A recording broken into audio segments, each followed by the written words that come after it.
2024 সালের word of the year কি জানেন? ব্রেন রট। আর এটির বাংলা মিনিং হলো মস্তিষ্ক পচে যাওয়া। যদি আপনি বা আপনার বাড়ির লোক ছোট ছোট বাচ্চাদের ফোন দিয়ে দেন রিলস দেখার জন্য বা ফোন স্ক্রল করার জন্য, যাতে সে না কাঁদে বা আপনাকে ডিস্টার্ব না করে, তাহলে এই ভিডিওটি পুরোটা দেখে অবশ্যই বোঝার চেষ্টা করুন।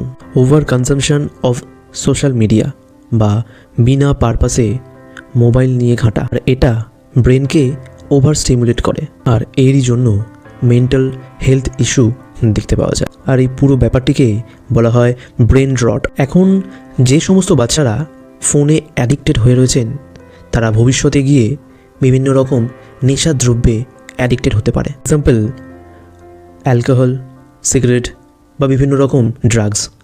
এই সমস্ত দ্রব্যে অ্যাডিক্টেড হওয়ার চান্স খুবই বেশি। প্রথমত বোঝার চেষ্টা করুন যে ফোন ইউজ আমাদের ব্রেনকে দেয় কুইক স্যাটিসফ্যাকশন, আর ঠিক তেমনই যে কোনো রকম নেশা আমাদেরকে কুইক স্যাটিসফ্যাকশন দেয়। তাহলে বোঝার চেষ্টা করবেন যে সমস্ত বাচ্চাদের ব্রেন ডেভেলপমেন্ট এই ফোনের কুইক স্যাটিসফ্যাকশনের মাধ্যমে হচ্ছে, তো তাদের এই নেশার ইচ্ছাটাও খুব বেশিভাবে আকৃষ্ট করবে। আপনি যদি নিজে ডিসিপ্লিন লাইফ মেনটেন করেন, তাহলে আপনার বাচ্চারাও ডিসিপ্লিন লাইফই মেনটেন করবে।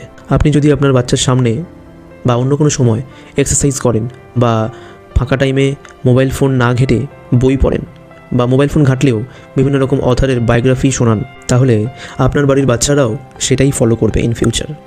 আপনি যদি নিজেই অফিস থেকে ফেরার পর বাচ্চার সামনে মোবাইল নিয়ে বসে পড়েন, তাহলে আপনার বাচ্চাও মোবাইলটাকে ইউজফুল হিসাবে ধরে নেবে। আর সেটা যদি না পায় আপনার বাচ্চা, তাহলে বিভিন্ন রকম ট্যান্ট্রাম দেখাতে থাকবে এবং পেলে শান্ত বাচ্চার মতন বিহেভ করবে।